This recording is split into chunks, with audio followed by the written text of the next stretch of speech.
જે આગેવાનો બંધારણ કર્યું એ લોકોને ખબર નહીં ડીજે એટલે હું ડીજે વગાડશો એટલે બધા ભેગા થશે, નાચશે કુશે, દારૂ પીશે ને ઝઘડા થશે. એવું જરૂરી નહીં કોઈ ઢોલ વગાડતો તો દારૂ પીનારો જ છે.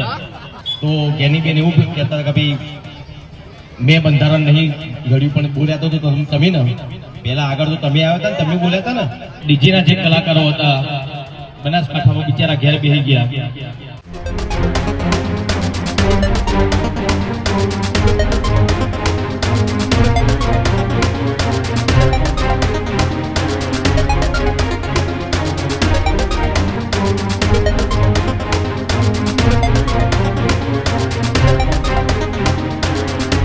ઉત્તર ગુજરાતમાં ઠાકોર સમાજનું બંધારણ તો ઘડાયું, પરંતુ હવે વિવાદ થતો જોવા મળી રહ્યો છે.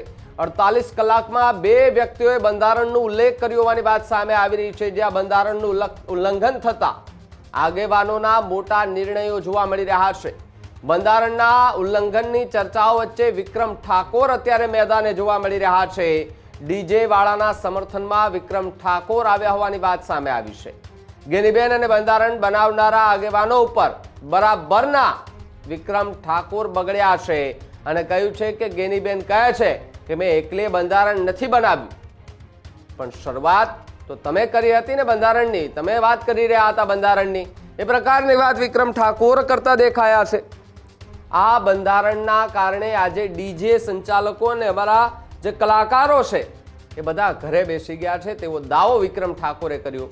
જેને બંધારણ ઘડ્યું એને જ ખબર નથી કે ડીજે એટલે શું. ડીજે નહીં કોઈ ઢોલ વગાડશે ને તો પણ દારૂ પીને જ આવશે તેવી વાત વિક્રમ ઠાકોરે કરી. ડીજે બંધ થયાથી કઈ સમાજમાં સુધારો નહીં આવે તેવી વાત પણ વિક્રમ ઠાકોરે કરી. જે ડીજે વાળા ઘરે બેસી ગયા એમને રોજગાર આપો, ચાલો એમને નોકરીઓ આપો, એ પ્રકારની વાત એ સમાજના આગેવાનોને ટકોર કરતા વિક્રમ ઠાકોરે કરી. અને આપણા બાજુ એક પણ ડીજે બંધ નહીં થવાનું, બંધ નથી થવાનું અને બંધ નહીં થાય તે પ્રકારની વાત કરતા વિક્રમ ઠાકોર કરી. અને કોઈ પણ લોકો જો ડીજે બંધ કરાવવા માટે આવે છે તો મારો કોન્ટેક્ટ કરો, મને તરત જ સંપર્ક કરો, આપણે ડીજે બંધ નહીં કરાવશું, આપણે ડીજે ચાલુ રખાવીશું. એટલે કે હવે સમાજની અંદર બે ફાંટા પડતા દેખાયા છે કે જ્યાં સમાજના આગેવાનો અને ડીજેના સંચાલકો સામ સામે જોવા મળી રહ્યા છે. આ પહેલા આપણે જોયું છે કે અર્જુન ઠાકોર અને ગબ્બર ઠાકોરનો એક વિડીયો સોશિયલ મીડિયા પર વાયરલ થયો. એ વાયરલ વિડીયોને લઈને અનેક ચર્ચાઓ જે છે તે કરવામાં આવી કે બંધારણનું ઉલ્લંઘન કરનાર સામે સમાજ શું કાર્યવાહી કરશે. જોકે સમાજે તાત્કાલિક જે ગામમાં વરઘોડો નીકળ્યો ત્યાં જ બેઠક બોલાવી અને બેઠકની અંદર અર્જુન ઠાકોર અને ગબ્બર ઠાકોરને 1 વર્ષ માટે સમાજમાંથી બહાર કરી દેવામાં આવ્યા. એમની સાથે કોઈ પણ જાતનો વ્યવહાર ન રાખવા માટે એનો અપીલ કરવામાં આવી. સોશિયલ મીડિયા પરથી અનફોલો કરવામાં આવે તેવી પણ અપીલ કરવામાં આવી. આ બધી જ સજાઓ જે છે તે અર્જુન ઠાકોર અને ગબ્બર ઠાકોરને આપવામાં આવી, કારણ કે એમણે બંધારણનું ઉલ્લંઘન કર્યું. જો કે આ બંને અર્જુન ઠાકોર અને ગબ્બર ઠાકોર કહી રહ્યા છે કે અમે કોઈ જાતનું બંધારણનું ઉલ્લંઘન નથી કર્યું, બંધારણમાં કોઈ ડીજેની એવી વાત હતી પણ નહીં, અને અમે બંધારણનું જો કોઈ પણ જાતનું ઉલ્લંઘન કર્યું હોય તો કોઈ વાંધો નહીં, અમે સજા ભોગવી લઈશું.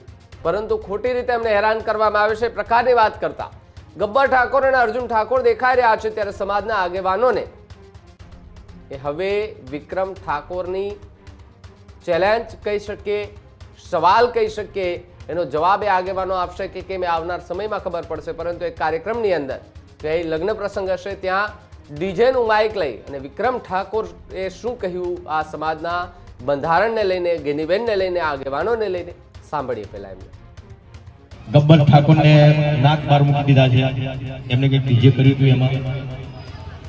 તો જ્યારે ઠાકોર સમાજનું સંમેલન હતું સેક્ટર 11માં, ત્યારે પણ હું ડીજેમાં કદી ગાતો નથી. કમલેશભાઈ તમને ખબર છે, અશોકભાઈ તમને ખબર છે, રોહિતભાઈ તમને ખબર છે. મેં એક વિનંતી કરી હતી જ્ઞાનીબેનને. તો જ્ઞાનીબેન એવું કહેતા કે ભાઈ મેં બંધારણ નહીં ઘડ્યું પણ બોલ્યા તો તમે ને પેલા આગળ તો તમે આવ્યા હતા ને તમે બોલ્યા હતા ને.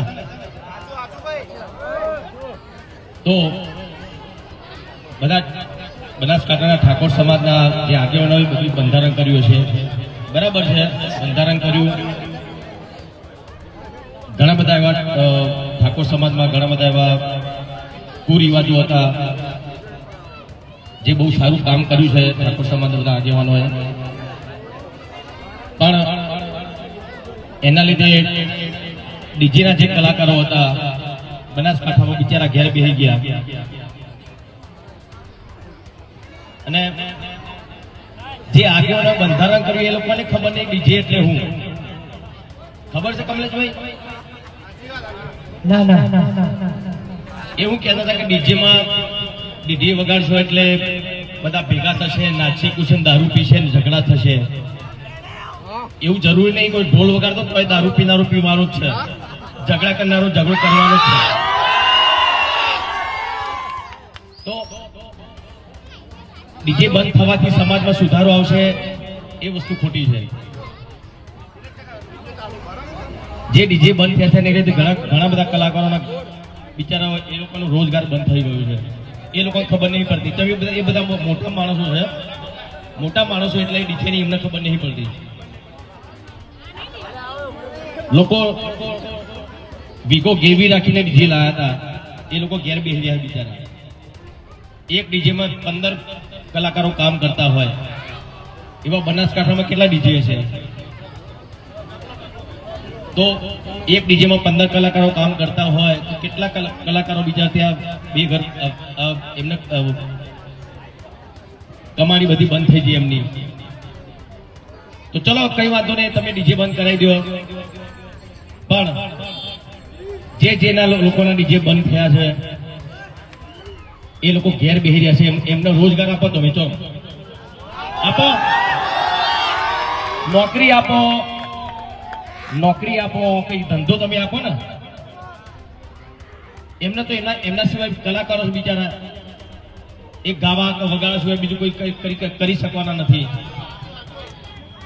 તો જે આગેવાનોએ જે બંધારણ કર્યું છે એમને ખાલી એટલી જ વિનંતી કે જે કલાકાર ઘેર બેસી રહ્યા છે એમને કઈ રોજગાર મળે એવું તમે કરજો, બરાબર ને? આપણા બાજુ ડીજે બંધ નહીં થવાનું.